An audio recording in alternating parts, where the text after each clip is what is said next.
in 2002, James Jarboe, the Domestic Terrorism Section Chief of the FBI Counterterrorism Division, testified before the U.S. House of Representatives Resource Committee and the Subcommittee on Forest and Forest Health.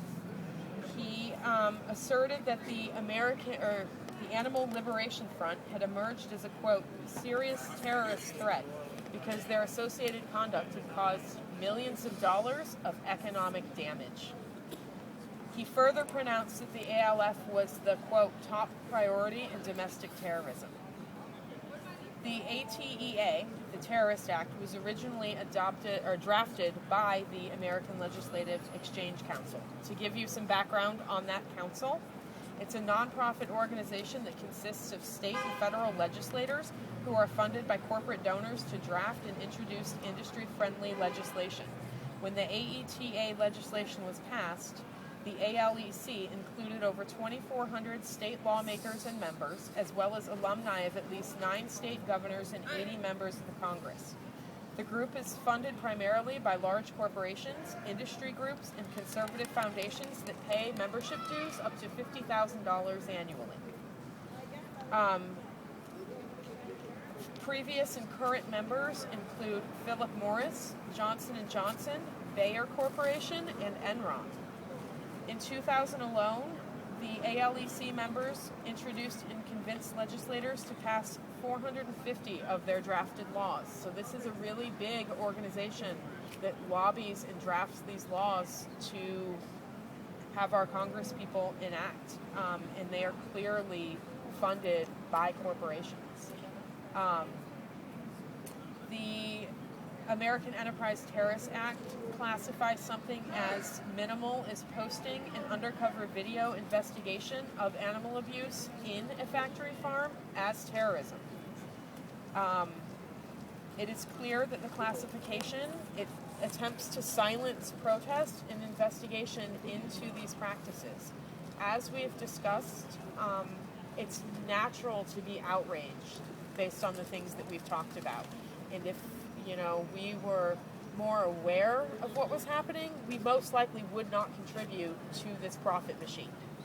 And the industry is fully well aware of that and has taken measures to classify people who want to out these practices as terrorists. That's very dangerous. Has that been challenged? Has any lawyers or anything challenged that in court? Like PETA lawyers or anybody like that? You think they'd fight back a little bit? I can't speak to that. Honestly, I don't know. I know that the law was enacted in 2006. Several people have come under jurisdiction of that law based on direct action. Yes. But I'm not sure if the constitutionality of the Terrorism Act is being questioned. Right. Yeah, it's a whole legal thing right here. Right. I just want to feed a sick, diseased food. That's all. Just do it.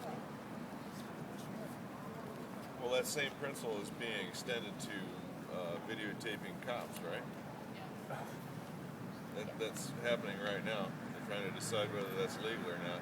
Right. And that, this act research into this act would serve us all well, because it's one of the first times that we have seen the law protecting profit as property. Yeah. And that Interchangeable. exactly, and that's something, and then defining direct action against that as terrorism. That's a very important issue as far as the revolving door between corporations It's critical, and the actually, government. not just important. Exactly. And unfortunately, animals once again have been the testing ground for that type of legislation. A lot of children grow up witnessing somebody mistreat an animal and literally just destroy an animal. I mean, cut off their head, smash it with a brick, whatever. And eventually those same children become somebody that mistreat other animals, and then they start to extend it to other people. And that's the desensitization, however you pronounce it, of the human race. And then when you look at another person, they don't have any value, and it's sad. And we have to stop allowing this practice, because I worked with entertainment animals like alligators, Tahar, the Madagascar monitor, and he used to wrestle these alligators.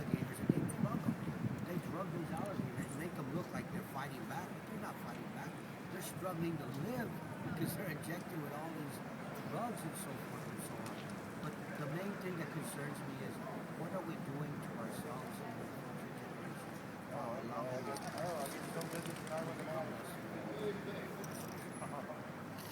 Well, we're eating all this stuff, so maybe that in itself is making us less than human from the inside out. How about going kosher or kosher? Is kosher any different? Or halal? Like, I study Islam, and we're real strict on the way we treat our animals, raise them, how we eat.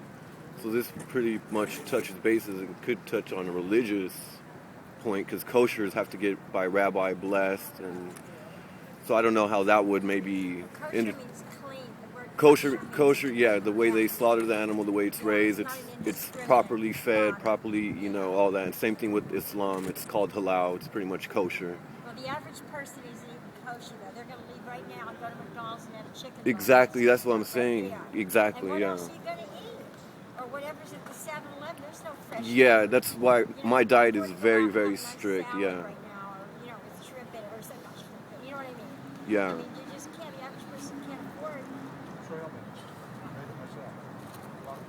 I'm sure it's just delicious. But most of us just we're getting so many damn car that's cheap, right? And it's cheap, it's processed.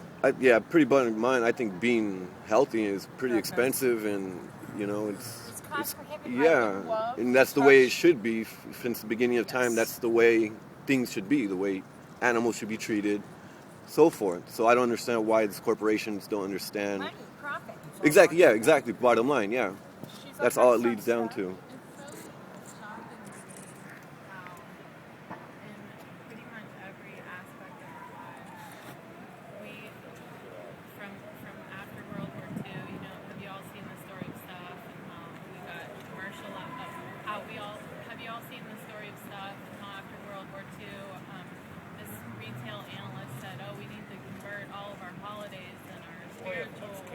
American identity into commercial, and we've all just completely bought into that. We celebrate, like, if people I'm not celebrate ignoring you. I'm Christmas, listening to a football game.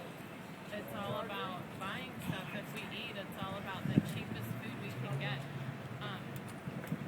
and we really don't pay attention to our body as our temple, not in a religious sort of sense, but like people take better care of their cars than they take care of their bodies. Well, they market it to make it look healthy. They say farm fresh, or they'll show a picture of sunshine, sunny delight, and if you go to the say National Farm, they have all those words. So people shopping, they're not well educated. They just grab it off the shelf, it's got a picture of the farm on it, or whatever. Really small town where the whole town has just died. It used to be the headquarters of Quaker State in Western Pennsylvania, and all that industry left. There were some little plastic factories and other kind of manufacturing, like parts for machinery and stuff.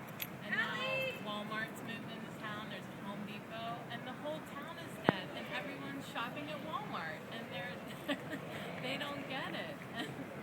It's just like there must be some collective stupidity here in this country. Brainwashing. Yeah. Pretty much. Yeah. It's fast and easy. And that's key. The fast and easy and the speed of our society is something that food has. It works both ways. I'm vegan, and I often hear, "How can you do that? How do you live? How do you do that? You can't just go anywhere and eat all the time." Yeah, it's you. So I personally.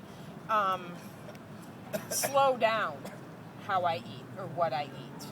And I recognize that for myself, McDonald's isn't going to cut it. I'm not going there, and I'm not going there because of the way that I feel about these practices. So I'm willing to take a step back from that I'm just going to eat to survive type of mentality and the speed of society in order to do that.